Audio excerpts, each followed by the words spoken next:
नमस्कार विद्यार्थियों। इससे पूर्व के अध्याय में हमने महाजनपदकालीन व्यवस्थाओं के बारे में अध्ययन किया था। आज हम कुछ व्यवस्था के बारे में अध्ययन करते हुए हमने राजस्थान के 4 महाजनपदों के बारे में भी चर्चा की थी। महाजनपद काल जब भारत में समाप्त हुआ, उसके बाद भारत की इतिहास में वंशीय व्यवस्था का प्रारंभ देखने को मिलता है। उसके अंतर्गत अगर देखा जाए तो सबसे पहले जो वंशीय व्यवस्था में वंश हमको उभरता हुआ दिखाई देता है भारतीय इतिहास के अंदर, अगर देखा जाए तो मौर्य वंश 16 महाजनपदों में से एक मगध का एक साम्राज्य के रूप में अरबी भाव हर्यक वंश के समय हुआ। कालांतर में मगध ने प्राय समस्त उत्तर भारत पर अपना आधिपत्य स्थापित कर लिया, लेकिन धीरे धीरे मगध साम्राज्य के अत्याचारों से त्रस्त वहाँ की जनता के अंदर से ही एक व्यक्ति उभर कर आया और मगध साम्राज्य का अंत देखने को मिला। ईसा पूर्व 326 ईस्वी के लगभग मगध के राज सिंहासन पर नंद वंश का एक विलासी राजा घनानंद सिंहासनारूढ़ था। इस समय पश्चिमोत्तर भारत सिकंदर से आक्रांत था। प्रजा अपने राजा के अत्याचारों से पीड़ित थी। असहाय कर भार के कारण राज्य के लोग उससे असंतुष्ट थे। इस परिस्थिति में मगध को एक ऐसे व्यक्ति की आवश्यकता थी जो विदेशी आक्रमण से उत्पन्न संकट को दूर करे एवं उसे एक सूत्र में बांधकर चक्रवर्ती सम्राट के आदर्श को चरितार्थ करे। शीघ्र ही भारत के राजनीतिक नवमंडल पर कौटिल्य का शिष्य चंद्रगुप्त प्रकट हुआ तथा एक नवीन राजवंश मौर्य वंश की स्थापना देखने को मिली। मौर्य वंश की स्थापना की अगर बात करें तो मौर्य वंश की स्थापना और मगध का समाप्त होना, मगध राज्य का समाप्त होना, उसके बीच में कौटिल्य का बहुत बड़ा योगदान है। कौटिल्य की प्रतिज्ञा ही मगध के साम्राज्य का अंत और चंद्रगुप्त के उदय का एक बहुत बड़ा कारण बनता है। तो आइए हम समझते हैं कि किस प्रकार से चंद्रगुप्त मौर्य ने मौर्य वंश की स्थापना कर भारत के अंदर एक मौर्य वंश की नींव को आगे बढ़ाने का काम किया। चंद्रगुप्त मौर्य ने 322 ईस्वी पूर्व से लगाकर 228 ईस्वी पूर्व तक इस मौर्य वंश को संभालने का काम किया। अपने गुरु चाणक्य की सहायता से अंतिम नंद शासक घनानंद को पराजित कर 25 वर्ष की आयु में चंद्रगुप्त मौर्य मगध के राज सिंहासन पर आरूढ़ हुआ। ध्यान रखना, जब चंद्रगुप्त मौर्य राजा बना तो उसकी आयु 25 वर्ष मात्र थी। चंद्रगुप्त मौर्य ने अपने व्यापक विजय अभियानों के फलस्वरूप प्रथम भारतीय साम्राज्य की स्थापना की। 305 ईस्वी में उसने तत्कालिक यूनानी शासक सेल्यूकस निकेटर को पराजित किया। 305 ईस्वी पूर्व में संधि हो जाने के बाद सेल्यूकस ने चंद्रगुप्त से 500 हाथी लेकर पूर्वी अफगानिस्तान, बलूचिस्तान, सिंधु नदी के पश्चिम का क्षेत्र उसे दे दिया। सेल्यूकस ने अपनी पुत्री का विवाह भी चंद्रगुप्त से कर दिया और मैग्नस्थनीज को अपने राजदूत के रूप में उसके दरबार में भेजा। चंद्रगुप्त के विशाल साम्राज्य में काबुल, हेरात, कंधार, बलूचिस्तान, पंजाब, गंगा यमुना का मैदान, बिहार, बंगाल, गुजरात, विंध्य, कश्मीर के भूभाग सम्मिलित थे। तमिल ग्रंथ हन्नानुरु और मुन्नानुरु से विदित होता है कि चंद्रगुप्त मौर्य ने दक्षिण भारत पर भी आक्रमण किया था। ध्यान रखना, तमिल ग्रंथ है 2, हन्नानुरु और मुन्नानुरु। इससे विदित होता है कि चंद्रगुप्त ने दक्षिण भारत के ऊपर भी अभियान किया, आक्रमण किया। अपनी वृद्धावस्था के काल में उसने भद्रभाऊ से जैन धर्म की दीक्षा ले ली। उसने 298 ईस्वी पूर्व में श्रवणबेलगोला मैसूर में उपवास करके अपना शरीर त्याग दिया। तो इस प्रकार से चंद्रगुप्त मौर्य ने मौर्य वंश की स्थापना कर एक भारत में एक नवीन साम्राज्य की स्थापना कर दी और वंशीय परंपरा भारत के अंदर हमें देखने को मिलती है। वहाँ से शुरुआत होती है और 298 ईस्वी पूर्व तक चंद्रगुप्त मौर्य ने इस राज्य को आगे बढ़ाने का काम किया। उसके बाद उसका पुत्र बिंदुसार मौर्य वंश का शासक बना, जो कि 298 ईस्वी पूर्व से लगाकर 272 ईस्वी पूर्व तक राजा रहा। बिंदुसार चंद्रगुप्त मौर्य का पुत्र और उत्तराधिकारी था, जिसे यूनानी लेखक अमित्रोचेटस कहते हैं। ध्यान रखना, यूनानी लेखकों ने बिंदुसार को अमित्रोचेटस की नाम से अपने ग्रंथों में पुकारा है। वायु पुराण की अगर बात करें तो भद्रसार तथा जैन ग्रंथों में इसे सिंहसेन कहा गया है। वायु पुराण में बिंदुसार को भद्रसार और जैन ग्रंथों के अंदर बिंदुसार को सिंहसेन के नाम से धृत किया गया है, पुकारा गया है। उसने सुदूरवर्तीय दक्षिण भारतीय क्षेत्रों को भी जीतकर मगध साम्राज्य में सम्मिलित कर दिया। दिव्यादान के अनुसार एक ग्रंथ है दिव्यादान, इसके अनुसार इसके शासनकाल में तक्षशिला में 2 विद्रोह हुए, जिसका दमन करने के लिए पहले अशोक को फिर बाद में सुसीम को भेजा गया। बिंदुसार के राज दरबार में यूनानी शासक एंटियोकस प्रथम ने डायमेकस नामक व्यक्ति को राजदूत के रूप में नियुक्त किया। ध्यान रखना, ये एंटियोकस का नाम ध्यान रखना, यूनानी शासक था। उसने बिंदुसार के राज दरबार के अंदर डायमेकस नामक एक व्यक्ति को राजदूत के रूप में नियुक्त किया।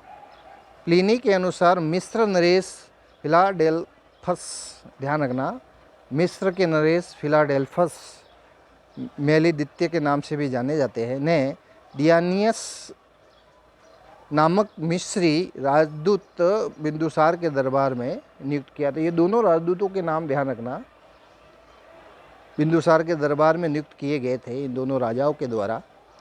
अगर बिंदुसार के बाद की बात करें तो 272 ईस्वी के बाद बिंदुसार के बाद मौर्य वंश के शासन को संभालने का और आगे बढ़ाने का व्यवस्थित रूप से काम किया तो सम्राट अशोक ने किया। अशोक 273 ईसा पूर्व से लगाकर 232 ईस्वी पूर्व तक राजा रहता है। जैन अनुश्रुति के अनुसार अशोक ने बिंदुसार की इच्छा के विरुद्ध मगध के शासन पर अधिकार कर लिया। दक्षिण भारत से प्राप्त मास्की और गुजरा अभिलेखों से उसका नाम अशोक मिलता है। ध्यान रखना, अशोक का नाम अशोक 2 अभिलेखों से मिलता है। दक्षिण भारत में प्राप्त एक मास्की अभिलेख है उसमें, और गुजरा अभिलेख में। अभिलेखों में अशोक देवनापिय और देवनापियदस्सी के उपाधियों से विभूषित है। विदिशा की राजकुमारी से अशोक का विवाह हुआ। उससे पुत्री संघमित्रा, पुत्र महेंद्र का जन्म हुआ। अशोक के अभिलेखों में उसकी रानी कारुवाकी का भी उल्लेख मिलता है। राज्याभिषेक के 7 वर्ष बाद, ध्यान रखना, अशोक का राज्याभिषेक हुआ 273 ईस्वी पूर्व में। उसके 7 वर्ष बाद कश्मीर तथा खोतान के अनेक क्षेत्रों पर अपने साम्राज्य में मिलाए उसने। उसके समय मौर्य साम्राज्य में तमिल प्रदेश के अतिरिक्त समूचा भारत, अफगानिस्तान का काफ़ी बड़ा भाग शामिल था।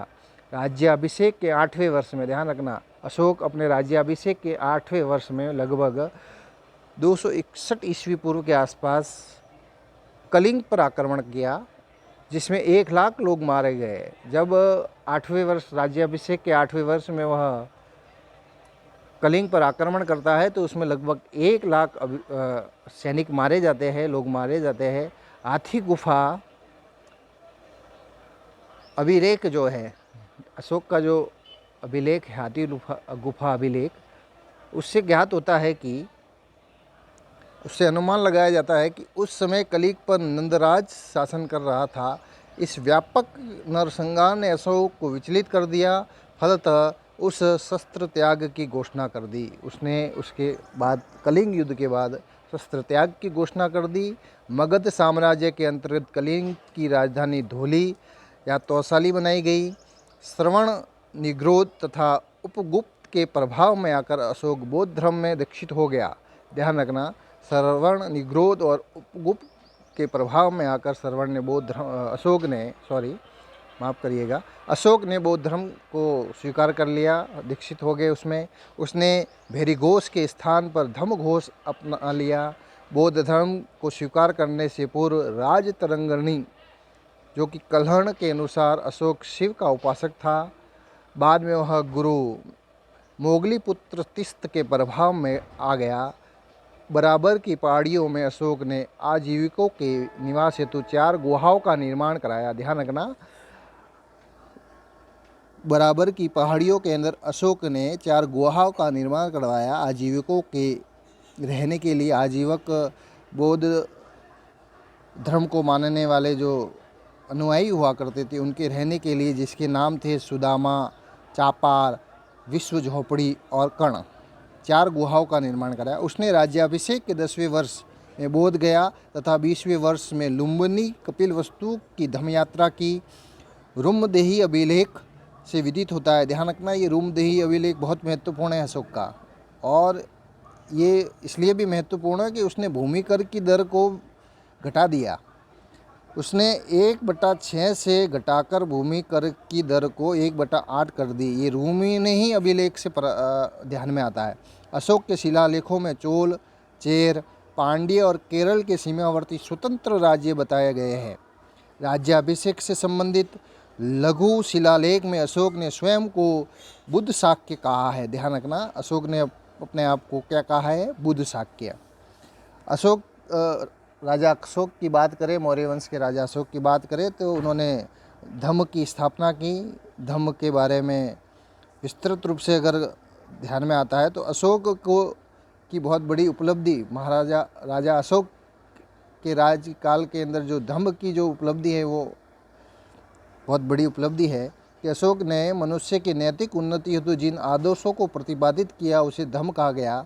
अशोक के धम्म की परिभाषा दूसरे तथा 7वें स्तंभ लेख में दी गई है। ध्यान रखना, अशोक के धम्म की परिभाषा जो है वो दूसरे और 7वें स्तंभ लेख में दी है उसने, और उसमें कहा है उसने कि पाप क्रम से निवृत्ति, विश्व कल्याण, दया, दान, सत्य, कर्म शुद्धि ही धम्म है। साधु स्वभाव होना, कल्याणकारी कार्य करना, पाप रहित होना, व्यवहार में मृदुता लाना, दया रखना, दान करना, शुचिता रखना, प्राणियों का वध न करना, माता पिता और अन्य बड़ों की आज्ञा मानना, गुरु के प्रति आदर, मित्रों, परिचितों, संबंधियों, ब्राह्मणों, श्रमणों के प्रति दानशीलता होना, उचित व्यवहार करना अशोक द्वारा प्रतिपादित धर्म की आवश्यक शर्तें थी। ध्यान रखना, अशोक ने अपने धर्म के अंदर इतनी सारी बहुत नैतिक मूल्यों की बातें की है। तीसरे अभिलेख के अनुसार धर्म में अल्प संग्रह और अल्प व्यय का भी विधान किया है उसने। भब्रुव शिलालेख के अनुसार अशोक ने बुद्ध के त्रिरत्नों बुद्ध, धम्म और संघ के प्रति अपनी आस्था प्रकट की है। सांची, जो कि रायसेन मध्य प्रदेश में है, सारनाथ, जो कि वाराणसी उत्तर प्रदेश में है, ये 2 सांची के अभिलेख और सारनाथ के अभिलेख लघु स्तंभ लेख में अशोक ने कौशाम्बी तथा पाटलिपुत्र के महामात्रों के आदेश दिया कि संघ में फूट डालने वाले भिक्षु भिक्षुणियों को बहिष्कृत कर दिया जाए। प्रथम शिलालेख में यह विज्ञप्ति जारी की गई कि किसी भी यज्ञ के लिए पशु का वध नहीं किया जाए। ध्यान रखना, सांची और सारनाथ का जो अभिलेख है अशोक के, वो बहुत महत्वपूर्ण अभिलेख है। अशोक ने धम्म यात्राएं भी शुरू की। धम्म यात्राओं के अंतर्गत अशोक ने पूर्व विहार यात्राओं की जाती थी जिसमें राजा पशुओं का शिकार करते थे। अशोक ने इसके स्थान पर धर्म यात्रा का प्रावधान किया जिसमें बौद्ध स्थानों की यात्रा तथा श्रमणों वृद्धों को स्वर्ण दान किया जाता था। धम्म यात्रा के अंदर शिकार करने की जो यात्रा की जाती थी उसके जगह पर अशोक ने धम्म यात्राओं का प्रावधान किया और श्रमणों और वृद्धों को स्वर्ण दान देने का काम किया। अनुसंधान, अशोक के काल में अनुसंधान का काम भी हुआ। अशोक के काल में राज्य के कर्मचारियों, प्रादेशिकों, रज्जुकों और युक्तिकों के प्रति 5वें वर्ष धर्म प्रचार हेतु यात्रा पर भेजा जाता था, जिसे लेखों अनुसंधान कहा जाता था। धम्म की देखरेख के लिए एक अधिकारी हुआ करता था। अशोक के काल के अंदर धम्म महापात्र के नाम से जाना जाता था। राज्याभिषेक के 14वें वर्ष में अशोक ने धम्म महापात्रों की नियुक्ति की, जिसके मुख्य कार्य थे जनता में धम्म का प्रचार करना, उन्हें कल्याणकारी कार्य करने तथा दानशीलता के लिए प्रोत्साहित करना, कारावास से कैदियों को मुक्त करना या उनकी सज़ा कम करना, उनके परिवार की आर्थिक सहायता करना इत्यादि कार्य के लिए एक अधिकारी नियुक्त किया अशोक ने धम्म महापात्र। अभिलेख, अशोक ने अभिलेख भी जारी किए समय समय पर। उन अभिलेखों से ध्यान में आता है कि अशोक ने अपने काल में बहुत ही उल्लेखनीय कार्य किए। अशोक प्रथम शासक था जिसने अभिलेखों के माध्यम से अपनी प्रजा को संबोधित किया, जिसकी प्रेरणा से ईरानी राजा दारा से मिली उसको। अशोक के अधिकांश अभिलेख ब्राह्मी लिपि में है। ध्यान रखना, अशोक के जितने भी अभिलेख है कौन सी लिपि में? ब्राह्मी लिपि में। जबकि पश्चिमोत्तर भारत मनसेरा, शाहबाजगढ़ी से प्राप्त उसके अभिलेख खरोष्ठी लिपि में। कुछ अभिलेख इसके खरोष्ठी लिपि में भी प्राप्त हुए हैं। टोपरा से दिल्ली लाए गए एक स्तंभ पर 7 लेख एक साथ उत्कीर्ण है। दूसरे तथा तीसरे अभिलेख में यवन नरेश आर्टियोकस द्वितीय का उल्लेख है। अशोक के अभिलेखों को पढ़ने में पहली बार सफलता जेम्स प्रिंसेप ने प्राप्त की। ध्यान रखना, अशोक के अभिलेखों को जो ब्राह्मी और खरोष्ठी लिपि में थे उसको पढ़ने के अंदर जो पहली सफलता जिस इतिहासकार लेखक को मिली वो थे जेम्स प्रिंसेप। ताम्रपर्णी जो कि श्रीलंका के अंदर के राजा तिस ने अशोक से प्रभावित होकर देवनापिय की उपाधि धारण की थी। दूसरे राज्याभिषेक के अवसर पर उसने अशोक को आमंत्रित भी किया था। अशोक का पुत्र महेंद्र बोधि वृक्ष का एक भाग लेकर वहां पहुंचा। यहाँ से श्रीलंका में बौद्ध धर्म का पदार्पण माना जाता है। यहाँ से ही श्रीलंका के अंदर किस धर्म का पदार्पण माना जाता है? बौद्ध धर्म का। 40 वर्ष शासन करने के बाद 332 ईस्वी पूर्व में अशोक की मृत्यु हो गई। ध्यान रखना, अशोक की मृत्यु हो जाती है, लेकिन अशोक एक बहुत महान शासक था मौर्य वंश के अंदर, जिसने अपने काल के अंदर बहुत उल्लेखनीय कार्य किए और जिससे मौर्य वंश भारत के अंदर एक व्यवस्थित शासन व्यवस्था के रूप में जाना जाने लगा। अशोक के उत्तराधिकारी तथा मौर्य साम्राज्य का पतन। अशोक के बाद के काल की बात करें तो उसका पतन धीरे धीरे अशोक के बाद शुरू हो गया मौर्य वंश का। अशोक के बाद लगभग 50 वर्षों तक उसके कमज़ोर उत्तराधिकारियों का शासन रहा। अशोक के बाद कुणाल राजा बना, जिसे दिव्या दान में धर्म विवर्धन कहा गया। राजतरंगिणी के अनुसार उस समय जलोक कश्मीर का शासक था। तारानाथ के अनुसार अशोक के पुत्र वीरसेन गांधार का स्वतंत्र शासक बन गया था। कुणाल के अंधा होने के कारण मगध का प्रशासन उसके पुत्र संप्रति के हाथ में आ गया था। कुणाल के पुत्र दशरथ ने भी मगध पर शासन किया। उसने नागार्जुनी गुफाएं आजीविकों को दान में दी। वृहद्रथ अंतिम मौर्य सम्राट था। ध्यान रखना, ये वृहद्रथ का नाम ध्यान रखना आप सभी, पूछा जाता है कभी कभी 1 नंबर के प्रश्न में ये प्रश्न पूछा जाता है कि मौर्य वंश का अंतिम शासक कौन था? तो वृहद्रथ। उसके ब्राह्मण मंत्री पुष्यमित्र शुंग ने, ध्यान रखना, वृहद्रथ के ब्राह्मण मंत्री था एक पुष्यमित्र शुंग ने उसकी हत्या करके मगध में शुंग वंश की स्थापना कर दी। तो एक नए वंश की नींव पड़ जाती है भारत के अंदर, शुंग वंश, जो कि पुष्यमित्र शुंग के द्वारा भारत में स्थापित किया जाता है। मौर्य वंश की अगर बात करें तो मौर्य वंश के काल के अंदर मौर्य में प्रशासन व्यवस्था स्थापित की गई थी। मौर्य काल में भारत में पहली बार केंद्रीकृत शासन व्यवस्था की स्थापना हुई।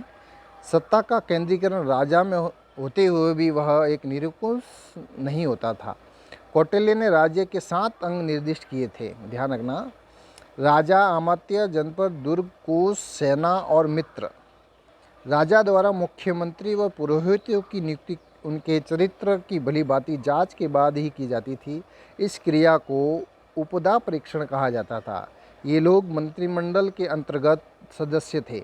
मंत्रिमंडल के अतिरिक्त परीक्षा मंत्रिण भी होता था, जो एक तरह की मंत्रिपरिषद था। केंद्रीय प्रशासन। मौर्य काल की प्रशासन व्यवस्था के अंदर देखें तो मौर्य काल की प्रशासन व्यवस्था में केंद्रीय प्रशासन व्यवस्था हुआ करती थी, जिसके अंतर्गत अर्थशास्त्र में ये 18 विभागों का केंद्रीय प्रशासन के अंतर्गत व्यवस्था की गई थी, जिसको तीर्थ कहा जाता था। तीर्थ के अध्यक्ष को महामात्र कहा जाता था। सर्वाधिक महत्वपूर्ण तीर्थ थे मंत्री, पुरोहित, सेनापति और युवराज। एक अधिकारी हुआ करता था मौर्य वंश में केंद्रीय प्रशासन का, समाहर्ता।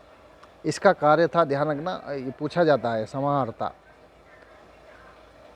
तीर्थ कौन कौन से थे? इसका कार्य था राजस्व एकत्र करना, आय व्यय का ब्यौरा रखना और वार्षिक बजट तैयार करना। मौर्य प्रशासन के अंदर, केंद्रीय प्रशासन के अंदर एक अधिकारी और हुआ करता था, जिसे सन्निधाता के नाम से जाना जाता था। सन्निधाता कोषाध्यक्ष हुआ करता था। कोष के बारे में सभी प्रकार का लेखा जोखा रखने का काम यही करता था। साम्राज्य के विभिन्न भागों में कोष गृह, अन्नागृह बनाना, अर्थव्यवस्था के 26 विभागों का अध्यक्ष हुआ करता था ये। जैसे कोषाध्यक्ष, सीताध्यक्ष जो अधिकारी हुआ करता था वो कृषि के कार्य को संभालता था। पण्याध्यक्ष व्यापार, सूत्राध्यक्ष कताई बुनाई, लूणाध्यक्ष बूचड़खाना, विविता अध्यक्ष चारागाह, लक्षणाध्यक्ष मुद्रा जारी करने का काम करता था। मुद्रा अध्यक्ष, पेतवा अध्यक्ष, बंदरगाह अध्यक्ष, आठविक वन विभाग का प्रमुख अधिकारी हुआ करता था। युक्त, उपयुक्त, महामात्य तथा अध्यक्षों के नियंत्रण में निम्न स्तर के कर्मचारी भी होते थे। तो देखिए किस प्रकार से मौर्य काल में प्रशासन व्यवस्था संचालित की जाती थी। हमको ध्यान में आता है कि वास्तव में अंग्रेज़ों के बाद भारत के अंदर प्रशासनिक व्यवस्था की शुरुआत हुई, लेकिन वास्तव में ऐसा नहीं था। देखा जाए तो भारत में प्राचीन काल से ही प्रशासन के क्षेत्र में अलग अलग प्रकार के काम को संभालने के लिए अलग अलग प्रकार के व्यक्ति हुआ करते थे। मौर्य काल में केंद्रीय प्रशासन के बाद अगर बात करें तो मौर्य काल के अंदर प्रांतीय प्रशासन व्यवस्था भी थी, जिसके अंतर्गत अशोक के समय में मगध साम्राज्य की 5 प्रांतों का उल्लेख मिलता है। उत्तरापथ तक्षशिला, अवंती राष्ट्र उज्जैनी, कलिंग, तौसली, दक्षिणापथ सुवर्णगिरी और मध्य देश की राजधानी पाटलिपुत्र, ये 5 प्रांतों में विभक्त था प्रांतीय व्यवस्था। प्रांतों का शासन राजवंशीय कुमार या आर्यपुत्र नामक पदाधिकारी द्वारा होता था। प्रांत विषय में विभक्त था। प्रांत नीचे की एक और श्रेणी में विभक्त था जो विषय कहा जाता था। विषयापतियों के अधीन हुआ करता था वो। जिले का प्रशासनिक अधिकारी स्थानिक होता था। ध्यान रखना, आज जो जिस प्रशासनिक अधिकारी को, जिले के प्रशासनिक अधिकारी को कलेक्टर के नाम से जानते हैं, उस समय वो प्रशासनिक अधिकारी स्थानिक के नाम से जाना जाता था। देखिए जिले तक की व्यवस्था कर रखी थी मौर्य काल के अंदर, जो समाहर्ता के अधीन हुआ करता था। प्रशासन की सबसे छोटी इकाई का मुखिया जो होता था गोप था, जो आजकल गाँव के अंदर जो आप सरपंच कहते हैं वो गोप के नाम से उस समय जाना जाता था। 10 गांवों का शासन संभालता था। समाहर्ता के अधीन प्रदेष्टि नामक अधिकारी भी होता था। समाहर्ता के अधीन एक प्रदेष्टि नामक अधिकारी हुआ करता था, जो क्या काम करता था, स्थानिक गोप ग्राम अधिकारियों को कार्यों की जांच करता था। देखिए किस प्रकार की उत्तम व्यवस्था थी उस समय। प्रदेष्टि नामक अधिकारी समाहर्ता के द्वारा नियुक्त किया जाता था, जो कि स्थानिक गोप और ग्राम अधिकारियों के कार्यों की जांच भी करता था। मौर्य काल के अंदर नगर शासन व्यवस्था भी देखने को मिलती है। मैग्नेस्टीस के अनुसार नगर का शासन प्रबंध 30 सदस्यों का एक मंडल करता था, जो कि 6 समितियों में विभक्त था। प्रथम समिति उद्योगों शिल्पों का निरीक्षण, द्वितीय समिति विदेशियों की देख रेख करना, तृतीय समिति जन्म मरण का लेखा जोखा करती थी, चतुर्थ समिति व्यापार वाणिज्य का देखना, पांचवी समिति निर्मित वस्तुओं के विक्रय निरीक्षण करना और छठी समिति विक्रय मूल्य 10वां भाग बिक्री कर के रूप में वसूलना। प्रत्येक समिति के अंदर 5 सदस्य हुआ करते थे।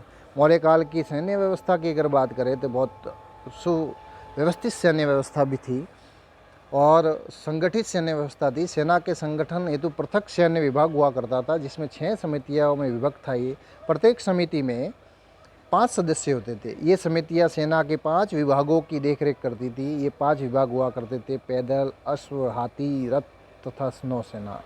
देखिए, मौर्य काल में 5 प्रकार की सेना थी: पैदल सेना, अश्व सेना, हाथी सेना, रथ सेना और नौसेना। सैनिक प्रबंध की देखरेख करने वाला अधिकारी अंतपाल कहा जाता था। देखिए, सैनिक प्रबंध की जो सारी व्यवस्थाओं को देखने का जो काम करता था अधिकारी, वो था अंतपाल। सीमांत क्षेत्रों का व्यवस्था भी अंतपाल ही करता था। मैगस्थनीज की इंडिका, एक उनकी पुस्तक है मैगस्थनीज की, के अनुसार चंद्रगुप्त मौर्य के पास 6 लाख पैदल, 50,000 अश्वारोही, 9,000 हाथी और 800 रथों से सुसज्जित विराट सेना थी। मौर्य काल की न्याय व्यवस्था की बात करें तो सम्राट न्याय प्रशासन का सर्वोच्च अधिकारी हुआ करता था। अंतिम निर्णय सम्राट का ही होता था किसी भी न्याय के मामले में। निचले स्तर पर ग्राम न्यायालय थे जहां ग्रामीणी और ग्राम वृद्ध अपना निर्णय देते थे। इसके ऊपर संग्रहण और द्रोणमुख स्थानीय जनपद स्तर के न्यायालय होते थे। सबसे ऊपर पाटलिपुत्र का केंद्रीय न्यायालय था। ग्राम संघ और राजा के न्यायालय के अतिरिक्त अन्य सभी न्यायालय 2 प्रकार के थे।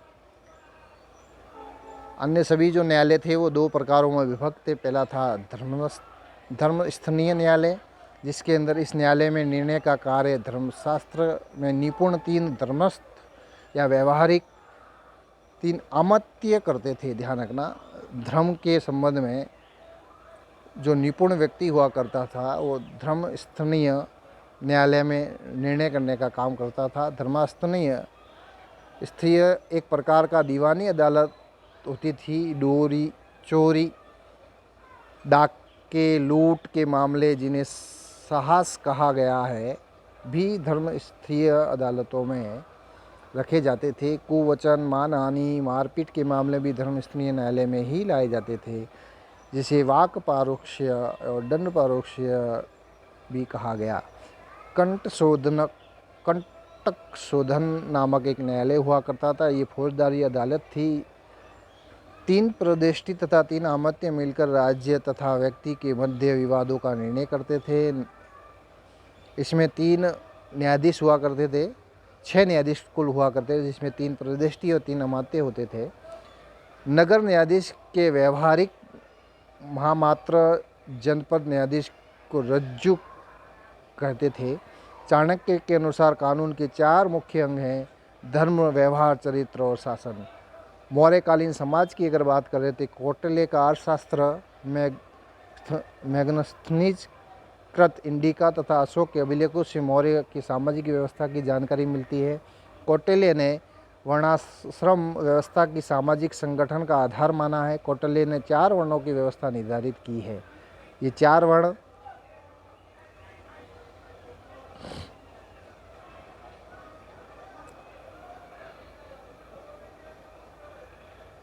चार वर्णों के अतिरिक्त कौटिल्य ने अन्य जातियों जैसे निषाद, पार्शव, रथकार, छता, वेदेहक, सूत, चांडाल आदि का उल्लेख भी किया है। मैगस्थनीज की इंडिका में भारतीय समाज का वर्गीकरण 7 जातियों में किया गया है: दार्शनिक, किसान, पशुपालक, शिकारी, कारीगर, शिल्पी, सैनिक, निरीक्षक, सभासद और अन्य शासक वर्ग। मैगस्थनीज ने अपने वर्गीकरण में जाति, वर्ण, व्यवसाय के अंतर को भुला दिया है। मौर्य काल में स्त्रियों की स्थिति को अधिक उन्नत नहीं कहा जा सकता, फिर भी स्मृति काल की अपेक्षा वे अधिक अच्छी स्थिति में थी तथा उन्हें पुनर्विवाह और नियोग की अनुमति थी। ध्यान रखना, उनको पुनर्विवाह और नियोग की अनुमति थी, मतलब वह एक बार अपने पति के मर जाने के बाद तो पुनः विवाह भी किया जा करती थी, और उसकी इच्छा होती थी तो वो विवाह किए बिना भी रह सकती थी। मौर्य काल की अगर बात करें तो अशोक के समय में एक सांची का स्फुट अशोक स्तंभ का निर्माण हुआ, और मौर्यकालीन जो हमने ब्राह्मी लिपि और खरष्टू लिपि की बात की, ये ब्राह्मी लिपि है, अशोक के अभिलेखों के ऊपर इस प्रकार की उत्कीर्ण की हुई है। और भी अशोक के काल के अंदर अगर बात करें तो अशोक के काल का साम्राज्य की अगर बात करें तो भारत का जो वर्तमान मानचित्र है और हम देखते हैं तो अशोक का ये पूरा साम्राज्य अशोक के काल के अंदर 263 से 232 ईस्वी पूर्व तक के काल तक ये पूरा विस्तृत साम्राज्य, देखिए सुधर म्यांमार बांग्लादेश से लगाकर भारत का पूरा साम्राज्य, अफगानिस्तान, पाकिस्तान, आप देखेंगे तो वहाँ तक विस्तृत था। अशोक के काल या मौर्य काल की बात करें तो मौर्य काल जैसा कि मैंने पढ़ाते हुए भी आपको बताया कि 5 प्रांतों में विभक्त था। ये 5 प्रांत है तक्षशिला, उज्जैन, सुवर्णगिरी, तौशाली और पाटलिपुत्र। ये 5 प्रांतों में मौर्य साम्राज्य की प्रमुख राजनीतिक केंद्र था। इस प्रकार से हमने आज मौर्य साम्राज्य के बारे में विस्तृत से अध्ययन किया। मुझे पूरा विश्वास है कि आपने ठीक से इस मौर्य साम्राज्य को स्मरण किया, समझा होगा। कल हम और अन्य वंशों की बात करेंगे। मौर्य के बाद जैसा कि मैंने आपको चर्चा में बताया था, उसके बाद भारत के अंदर एक वंश की स्थापना होती है, पुष्यमित्र शुंग। पुष्यमित्र शुंग जो है वह अंतिम मौर्य सम्राट बृहद्रथ की हत्या कर शुंग वंश की स्थापना करता है। तो शुंग वंश के बारे में पढ़ेंगे। फिर सातवाहन वंश, तो ऐसे हम और भी भारत में कौन कौन से वंश रहे मौर्य के बाद। फिर एक बहुत सर्वश्रेष्ठ उत्तम वंश हमारे सामने आएगा, गुप्त वंश, उसको भी हम बहुत अच्छी तरह से समझेंगे। बहुत बहुत धन्यवाद। हमारे इस चैनल को आप सब्सक्राइब करें, लाइक करें और अधिक से अधिक लोगों को बताएं। धन्यवाद।